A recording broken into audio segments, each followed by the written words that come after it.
Assalamualaikum warahmatullahi wabarakatuh.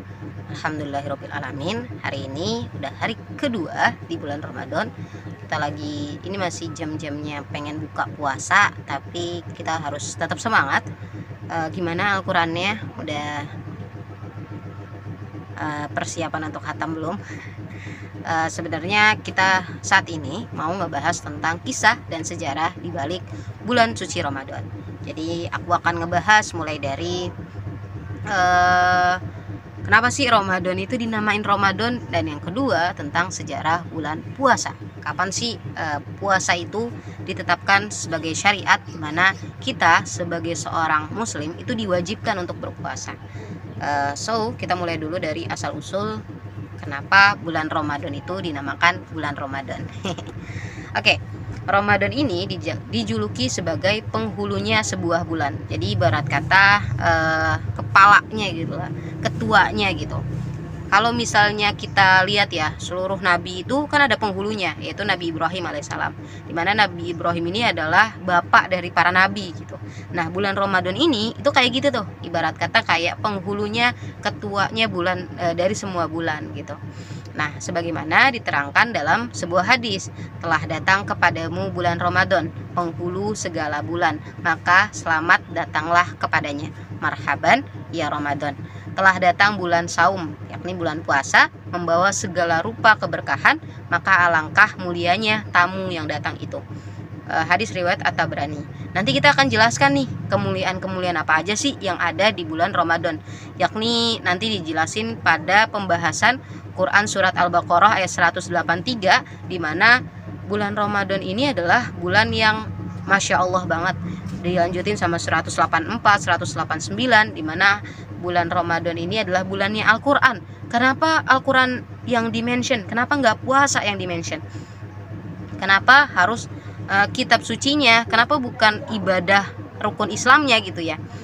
Dan ternyata bulannya Al-Quran itu karena berbagai macam aspek Al-Quran itu turun pada saat-saat bulan Ramadan ini. Nah, apa sih arti Ramadan, teman-teman? Ramadan ini berasal dari kata romaud, romaud, dimana ialah panas menyengat atau membakar. Maka bisa bisa dianalogikan nih, kenapa bulan Ramadan make sense gitu ya, ketika kenapa bulan Ramadan ini selalu berkaitan sama bulan sama panas gitu ya. Rasanya tuh kayak mentereng gitu kan, dimana kayaknya seminggu yang lalu itu hujan nggak pernah absen deh, selalu setiap minggu, setiap hari itu pasti hujan. Pas banget jatuh bulan Ramadan, kenapa ya panas banget mentereng? Nah, ini bisa dianalogikan atau bisa disinambungkan bahwa Ramadan ini artinya menyengat atau membakar. Dinamakan ini karena memang matahari pada bulan ini intensitasnya itu jauh lebih menyengat dibandingkan bulan-bulan yang lain. Panas yang dihasilkannya ini jauh lebih tinggi daripada bulan-bulan yang lain. Sementara Imam Al-Qurtubi menjelaskan dalam tafsirnya bahwa bulan Ramadan ini dinamakan karena ia menggugurkan dengan cara membakar dosa-dosa dengan amal soleh, di mana dikatakan bahwa pada bulan ini segala atau semua pintu-pintu surga itu dibuka dan semua pintu-pintu neraka itu ditutup. Kita selalu bilang kalau misalnya setan-setan itu lagi diikat-ikat tuh. Nah, kenapa ya banyak banget orang-orang yang masih tetap maksiat ketika setan-setannya itu ditutup? Nah, ini berarti mereka kehilangan intensitas kekuatan yang Allah berikan dalam diri mereka gitu. Nah, kita lanjut. Pada tahun 412, para petinggi suku atau para kabilah-kabilah bangsa Arab itu, mereka di zamannya Kilab bin Murrab, yakni kakek ke-6 Rasulullah SAW, Nabi Muhammad, berkumpul untuk menentukan nama-nama bulan agar terjadi kesamaan atau biar mudahin mereka dalam urusan perdagangan gitu. Sehingga mereka nyari nih nama-nama bulan nih, buat nentuin nih nama-nama bulan gitu kan. Terus muncullah 12 nama-nama bulan dalam Islam yang kita kenal tuh, kayak Muharram, Safar, Rabiul Awal, Rabiul Akhir, sampai ke Ramadan, sampai ke selanjutnya gitu ya. Nah, bangsa Arab ini nggak tahu kan bulan apa sih yang pertama gitu. Penomorannya tuh nggak jelas, masih belum muncul gitu ya. Nah, baru muncul penomoran dari bulan-bulan ini, di mana bulan Ramadan adalah bulan ke-9, itu ketika Khalifah Umar bin Khattab melakukan kebijakan yang mengeluarkan perintah untuk membuat kalender Islam, sehingga Muharram ini ditetapkan sebagai bulan pertama kalender Islam yang kita kenal dengan kalender Hijriyah, dan bulan Ramadan itu termasuk di nomor 9, bulan ke-9. Ibarat kata kalau kita ini September, tapi kalau Islam itu Ramadan gitu. Nah, kita next. Ramadan ini identik dengan musim panas yang sangat menyengat. Sejak pagi sampai petang tuh. Apalagi batu-batu, gunung-gunung, pasir, gurun panggang sama sengatan matahari di musim panas. Yang waktu siangnya lebih panjang daripada malamnya. Bayangin ya, kita yang tinggalnya di Indonesia gitu ya, kadang ada kipas di depan mata, terus kadang ada AC, itu masih berasa panas tuh.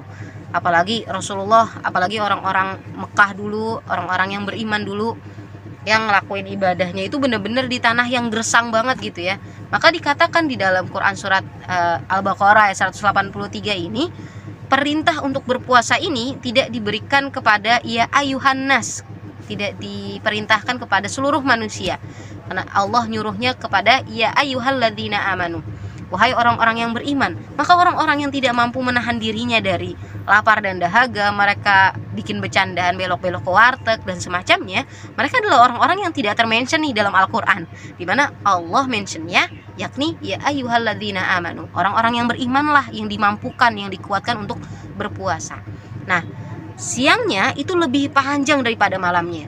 Bayangin ada orang-orang yang berpuasa, negara-negara yang berpuasa lebih dari 21 jam, ya kan? Nah, malamnya ini panasnya itu sama tapi sedikit lebih reda. Nah, sebelum panasnya ini hilang terus dingin, itu udah ada pagi lagi. Jadi hal ini berulang-ulang selama beberapa pekan yang diakumulasikan panas yang menghanguskan gitu. Nah, hari-hari ini disebut sebagai bulan Ramadan, bulan yang panas dan menghanguskan. Bulan Ramadan ini nggak selalu turun atau bertepatan dengan musim panas. Beberapa mungkin menemukan bulan Ramadan itu di musim panas, tapi ada sebagian kecil kita akan menemukan Ramadan di musim yang nggak panas gitu ya.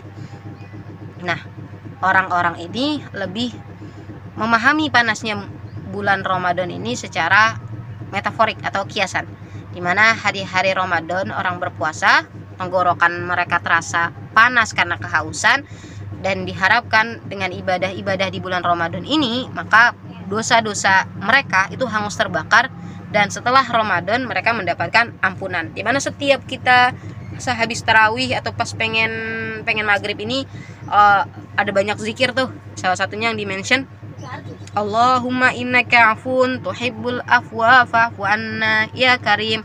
Allahumma innaka afun tuhibbul afwa fa'fu anna ya karim. Ini yang paling banyak dimention kan, karena ini juga hadisnya sahih, dimana ya Allah, engkau adalah Tuhan yang menyukai orang-orang yang meminta maaf, maka maafkanlah kami ya Allah. Nah, hal ini yang kita minta sama Allah di bulan Ramadan ini. Dari akar kata Romado atau Romad, Ramadan ini digunakan untuk mengindikasikan adanya sensasi panas saat seseorang kehausan. Pendapat lain mengatakan bahwa kata Ramadan itu digunakan karena pada bulan ini dosa-dosa itu dihapus oleh perbuatan-perbuatan baik kita, sebagaimana matahari membakar tanah. Nah, identiknya Ramadan itu berkaitan dengan puasa gitu ya, 30 hari. Meskipun di dalam Al-Quran dijelaskan bahwa Ramadan itu berkaitan sama Al-Quran, maka harus banyak banget interaksi kita sama Al-Quran. Akan ngerasa kurang kalau misalnya di bulan Ramadan ini interaksi kita sama Quran itu sedikit. Kita harus perbanyak interaksi kita sama Quran. Seenggaknya kita baca-baca artinya, kita baca-baca Al-Qurannya. Banyak banget orang-orang yang berlomba-lomba untuk menghatamkan Al-Quran, tapi eksistensinya bukan diperbanyak hatamnya, tapi di berapa banyak interaksi kita sama Al-Quran, dengerin kajian dan semacamnya.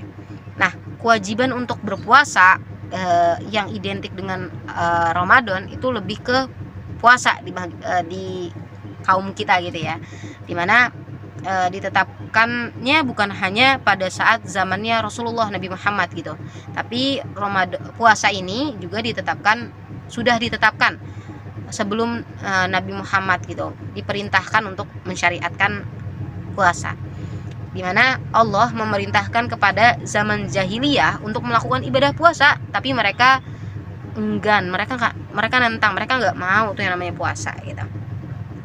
Nah, disyariatkannya bulan puasa ini, bulan Ramadan ini pada bulan puasa ya, pada tanggal 10 Sya'ban tahun kedua Hijriah, atau setengah tahun setelah umat Islam hijrah dari Mekah ke Madinah, atau lagi setelah umat Islam diperintahkan untuk memindahkan kiblat yang sebelumnya di Masjidil Aqsa ke Masjidil Haram gitu. So, sebelum diwajibkannya puasa Ramadan, Nabi Muhammad telah melaksanakan puasa Asyura dan 3 hari setiap bulannya. Jadi Rasulullah tuh emang udah ngelakuin ibadah puasa, tapi ini yang tadinya ini rutin dilakuin sama Rasulullah, hal ini menjadi disunahkan karena adanya perintah puasa di bulan Ramadan, di mana pada tahun kedua Hijriyah puasa Ramadan ini disyariatkan atau diwajibkan kepada seluruh umat Islam, dan ini bersamaan dengan diwajibkannya sholat Id, zakat fitrah ya, dan kurban. Kita akan jelasin juga ketentuan-ketentuan zakat fitrah, gimana sejarahnya dan semacamnya. Akan banyak banget pembahasan menarik tentang bulan Ramadan dan semoga kalian menunggu gitu. So, selamat berbuka. Assalamualaikum warahmatullahi wabarakatuh.